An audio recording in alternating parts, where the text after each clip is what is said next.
Welcome back everyone to another training week. You're watching the week of September 26th, and it's been a couple weeks of just one quantum leap after another. And by quantum leap, I'm primarily referring to high bar, where all of a sudden, out of nowhere, magically my fitness has just skyrocketed. So without spoiling too much about what happened this week, I'll do my best to just stick to the week that we're watching now. So today is Saturday.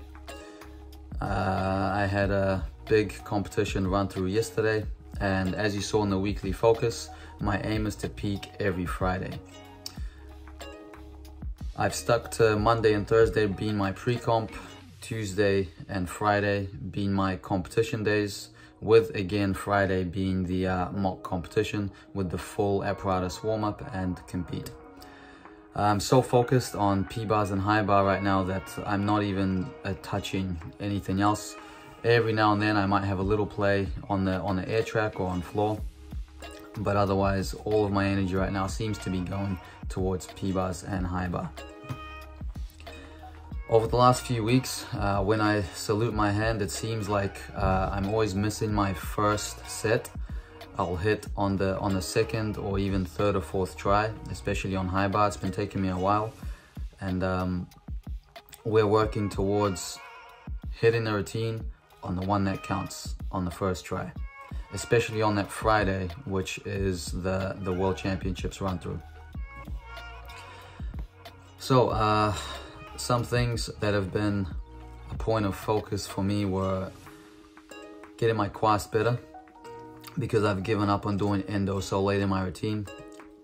Quast, ever since I changed my technique a little bit, feels a lot easier. And what I've done was I've approached the quast like a regular blind change. Instead of thinking about it as a hopful twist, I literally just kick into a gentle blind change and take my hand off the bar to get in the air.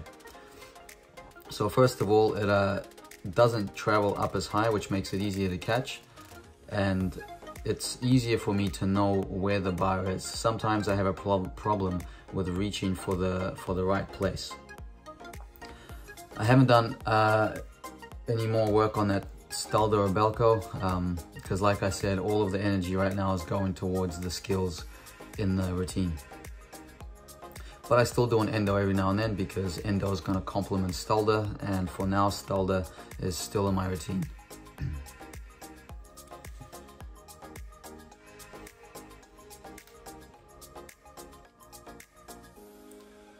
Another thing that I've been trying to change is the one-arm giant, and you'll see me slightly change my technique.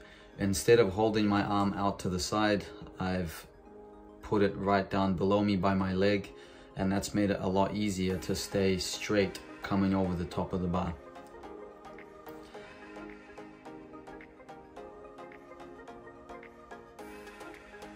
So one place where I'll give you a little spoiler, this week that I'm existing in currently now, not the week that we're watching, one place where I improved and had a quantum leap was catching my big releases, the Pagan and the Casina, on the Tuesday. So usually my energy is kind of increasing throughout the week, and by Friday I'm in peak condition. I don't know how that came to be, it just did. But this Tuesday, I think if I'm not mistaken, I caught 2 Pagans, 3 Casinas. And that was a massive quantum leap, because this Tuesday that you just saw, I caught 0 of each of those releases. And that's telling me that my plan is working and my strength and endurance is building.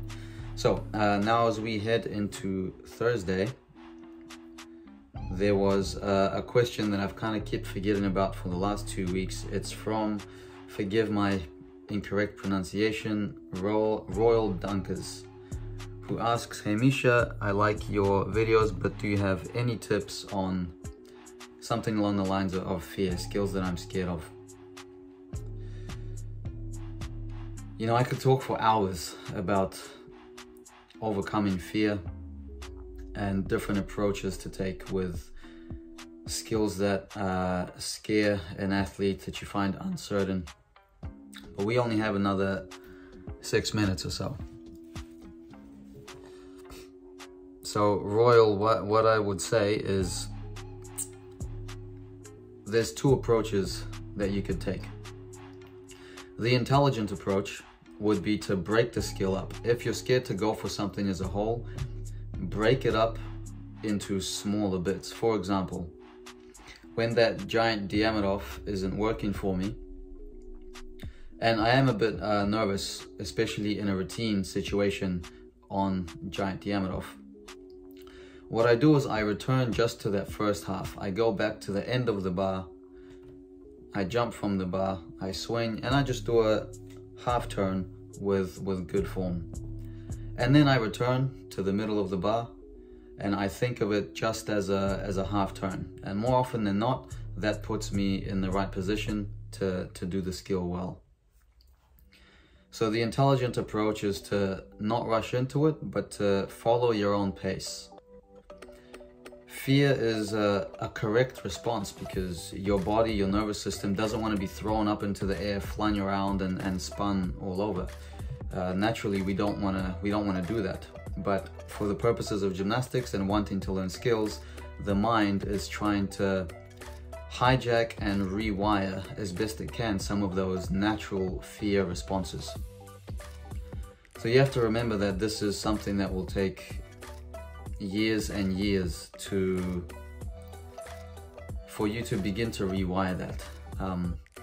And when you take the intelligent approach, you're killing two birds with one stone, because you're still moving towards the right direction of learning that skill, but also you're taking a technical approach. So you're actually taking the time to understand what you're doing, to understand the technique, and that's going to set you up very well for later on when you have to compete the skill. All of a sudden you have tools that you can use as you approach the competition. We'll call it there for the fair question. I hope that helps. The second method, the unintelligent method, is, and I think it's just as valuable, is really to muster up the courage and go through the fear. And in some cases that's warranted. For example, many times a gymnast will start pulling out of a skill that you can already do, or you got the twisties, so you're starting to twist when you don't want to twist.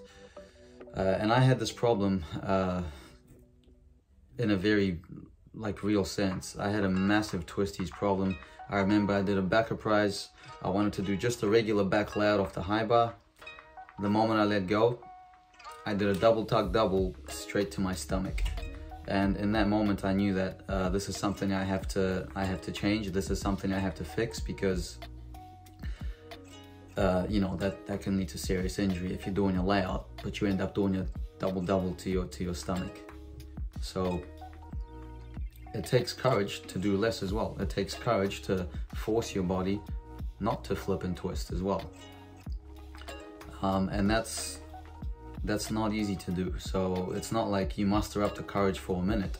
In my case, I remember it would take 24 hours. I would leave the training session disappointed that I didn't get something that I wanted, and I would hold on to it and really prepare myself, put on some music that motivates me, that gets me pumped up, use a little bit of maybe anger, not the right word, but use a little bit of intensity, that I'm not gonna allow myself to just let this one go. I'm gonna conquer this.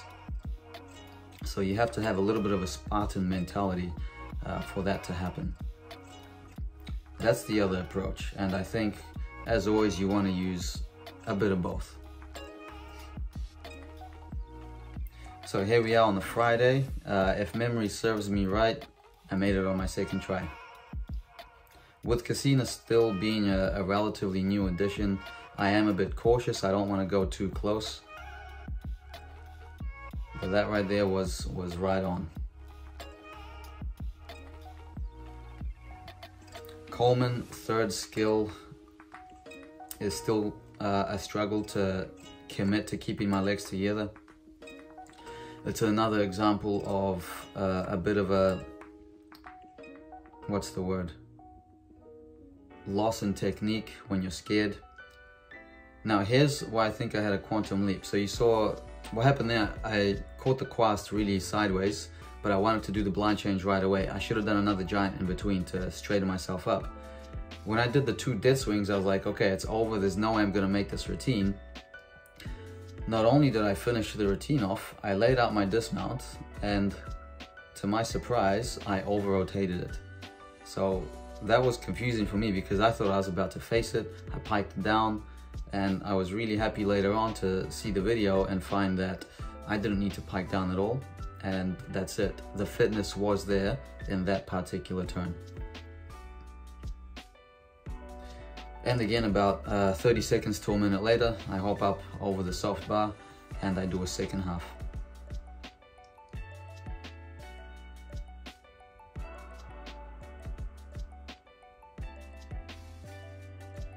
Now, what are we gonna do about the Commonwealth Games giveaway? Barry94 did not get in touch, so we're gonna have to do it again.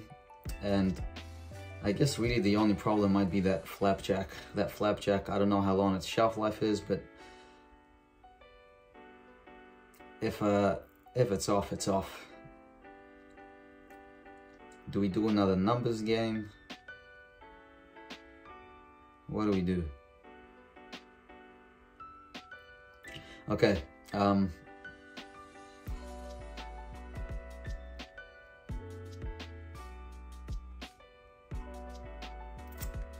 what do we do? You know what? Give me a... Should we do the numbers thing again? Should we make it more interesting? Okay, time's up. How many routines on P-bar am I gonna hit next week? How many routines on P-bar and I'm gonna hit next week? That's the question. Put your numbers down below. And that's me done for the day. Thanks for watching.